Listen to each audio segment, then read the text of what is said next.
প্রথমে বন্ধুরা আমি পনিরগুলো ভেজে নেবো বন্ধুরা। তেলটা একটু গরম হয়ে যাক, আমি এটা ভেজে নেবো। আগে থেকেই আমি অল্প সামান্য একটু লবণ আর একটু হলুদ মাখিয়ে রেখেছিলাম বন্ধুরা। এরপরে আমি এবার আমি তুলে দিচ্ছি বন্ধুরা। পেঁয়াজ কুচি,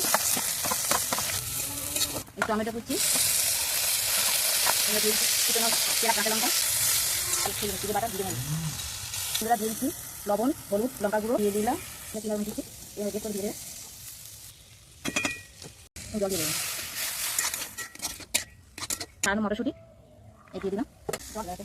এবার আমি জলটা দিয়েছি, সেটা প্রায় ফুটে এসে এবার আমি এই ভেজে রাখা পনিরটা দিয়ে দেবো। দিয়ে দিলাম একটু চিনি, ধনে পাতাটা দিয়ে দেবো বন্ধুরা। দিয়ে দিচ্ছি হাফ চামচ গরম মশলা বন্ধুরা। তরকারিটা যেমন ঘি দিয়ে তরকারিটা নামিয়ে নেবো। আমার তরকারিটা হয়ে গেছে, দেখো বন্ধুরা 1 চামচ ঘি দিয়েছি। এবার দিয়ে আমি তরকারিটা নামিয়ে দেবো। মটর পনির রেসিপিটা বন্ধুরা, এটা বাচ্চা থেকে বয়স্ক সবাই খেতে খুব পছন্দ করে। আর এটা বন্ধুরা সাদা ভাত কিংবা পরোটার সাথে খুব ভালো লাগে বন্ধুরা।